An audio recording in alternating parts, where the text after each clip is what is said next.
Hi everyone. आप सभी स्वस्थ और मस्त होंगे। मैं भी ठीक हूँ। स्टोरी का नाम मिलके भी हम ना मिले, एपिसोड 12। अब तक आपने सुना कि प्रांजल बहुत डर रही होती है कि उसकी मम्मी पता नहीं कैसे रिएक्ट करेंगी। वैसे वो गलत नहीं सोच रही होती। समलैंगिकता एक ऐसा टॉपिक है जिसको लेकर लोगों के दिमाग में एक ही चीज़ आती है, एक बीमारी। लोग समझते हैं कि ये एक बीमारी है जिससे संबंधित व्यक्ति दिमागी रूप से बीमार हो जाता है और फिर वो कुछ असामान्य हरकतें करने लगता है।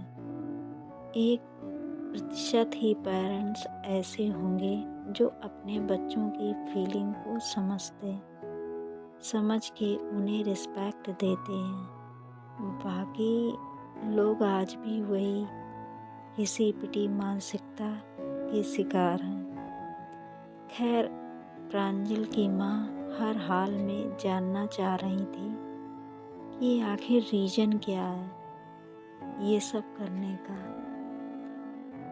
लेकिन प्रांजल इस डर से कि उसकी माँ उसको कभी ऐसा एक्सेप्ट नहीं करेंगी, वो कुछ नहीं बताती। वो कह देती है कि बस टेस्ट में मेरे कम मार्क्स आए थे इसलिए डिस्टर्ब थी। आपको तो पता ही है पढ़ाई के लिए मेरा जुनून क्या है, इसलिए मैं थोड़ा डिस्टर्ब थी। उसकी मम्मी कहती हैं कि पढ़ाई की चिंता मत करो, इतनी सी उम्र में इतना टेंशन लेना सही नहीं है। आप कम मार्क्स भी लाओगे तो भी मैं कोई दबाव नहीं डालने वाली, तुमसे जितना हो। चलो ठीक है, तुम रेस्ट कर लो, मैं ज़्यादा लेक्चर नहीं दूंगी। वो उसके रूम से चली जाती है। प्रांजल उठकर बैठ जाती है और फिर परेशान हो जाती है कि आखिरकार सिया ने कॉलेज क्यों छोड़ा। एटलीस्ट मुझे तो इन्फॉर्म कर देती, लेकिन नहीं, उसने ऐसा कुछ नहीं किया। फिर भी मैं श्योर हूँ कि वो मुझसे प्यार तो बहुत करती है और अगर ऐसा है तो वो ज़रूर मुझसे कांटेक्ट करने की कोशिश करेगी। ऐसा सोचकर वो थोड़ी सुकून की सांस लेती।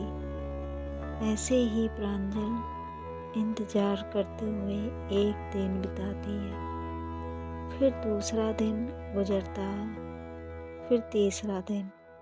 ऐसे करके 1 हफ्ते गुजर जाता है, लेकिन सिया का कोई समाचार नहीं मिलता। वो अब धीरे धीरे समझ लेती है कि अब सिया उससे कभी नहीं मिलेगी। लेकिन वजह क्या था कि उसने मेरे साथ ये किया। नहीं रखना था मुझसे रिश्ता तो ठीक है ना, एक बार मुझसे कह तो दिया होता। अब मुझे खुद ही पता लगाना होगा कि आखिर सिया है कहाँ। लेकिन ये कैसे पता चलेगा? वो फिर सोचती है, हाँ, एक जगह है जहाँ से मुझे पता चल सकता है कि सिया कहाँ है, कहाँ गई है। वो तुरंत रेडी हो जाती है कॉलेज जाने के लिए। जब रेडी होके नीचे आती है तो उसकी माँ पूछती है कि कहाँ जा रही हो। प्रांजल कहती है, वो मम्मा, मैं कॉलेज जा रही हूँ, कुछ ज़रूरी असाइनमेंट बनाना है। मैं तो तुमको कब से बोल रही थी कि कॉलेज जाओ, बट नहीं, 1 हफ्ते से तुम कॉलेज ही नहीं गई। अब जा रही हो तो अच्छे से पढ़ना, उसकी माँ कहती है। प्रांजल बोलती है, ठीक है मम्मा, मैं चलती हूँ, और वो कॉलेज जाती है। कॉलेज पहुंचने के बाद कॉलेज जाने के बाद वो सोचने लगती है कि प्रिंसिपल सर से कैसे पूछूं। फिर भी सिया के साथ बिताए पलों को याद करके वो अपने अंदर हिम्मत लाती है। वो ऑफिस में जाती है और पूछती है, मे आई कम इन सर? यस कम इन, प्रिंसिपल कहता है। प्रांजल कहती है, सर वो मुझे आपसे कुछ पूछना था। सर कहते हैं, यस प्रांजल, पूछो क्या पूछना है। प्रांजल बोलती है, सर वो न्यू एडमिशन थी सिया गुप्ता, वो कॉलेज नहीं आ रही, आपको इस बारे में कुछ पता है? सर ने कहा, हाँ उसके ब्रदर ने उसका इस कॉलेज से ट्रांसफ़र करवा लिया है। वो बता रहा था कि उसकी पोस्टिंग हो गई है किसी और शहर में, इसलिए उन लोगों को वहीं शिफ्ट होना पड़ेगा। प्रांजल कहती है, क्या आपको पता है किस शहर में गए हैं वो लोग? सर ने कहा, नहीं, मुझे कैसे पता होगा? बाय द वे तुम क्यों पूछ रही हो? प्रांजल बोली, ऐसे ही सर, वो मेरी फ्रेंड थी, इसलिए सोचा पूछ लूँ। ओके सर, मैं चलती हूँ। वो आकर अपने क्लासरूम में बैठ जाती है और सोचने लगती है कि अब कैसे पता करूं कि सिया कहाँ है। वो घर जाती है और चुपचाप अपने रूम में चली जाती है। उसकी माँ कहती है, इसको हो क्या गया है, ऐसे तो ये नहीं थी। प्रांजल रूम में जाती है, अपना बैग रखती है और सीधे बाथरूम में चली जाती है। वो वहाँ शावर ऑन करती है और उसके नीचे बैठ जाती है और भीगती रहती है। वो अपने हाथ दीवार पे मारने लग जाती है, खुद को एक बार फिर से दर्द देने लगती है। तभी उसे सिया की वो बात याद आती है कि मुझसे प्रॉमिस करो तुम कि आज के बाद कभी मेरे लिए खुद को चोट नहीं पहुंचाओगी। ये याद आते ही वो नीचे बैठ जाती है और फूट फूट कर रोने लगती है। 1 घंटे तक वो ऐसे ही भीगती रहती है।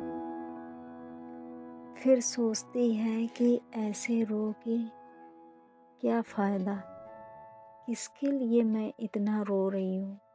उस खुदगर्ज इंसान के लिए जिसने एक बार भी मेरे बारे में नहीं सोचा, एक बार ये नहीं सोचा कि मैं मर रही हूँ या जिंदा हूँ।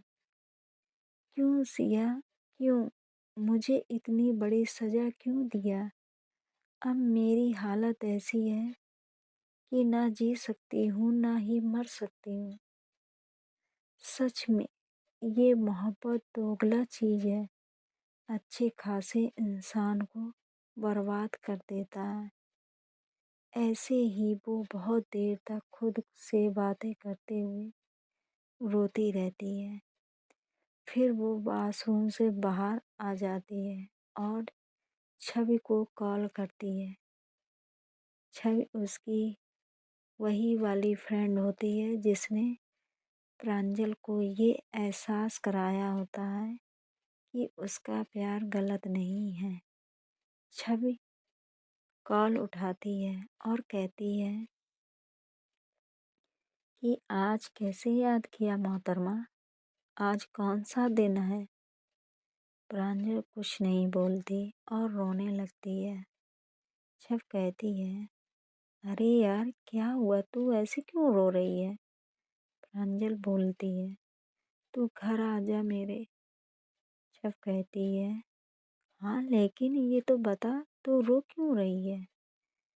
प्रांजल बोली, प्लीज़ तू मेरे घर आ, वरना मैं खुद को कुछ कर लूँगी।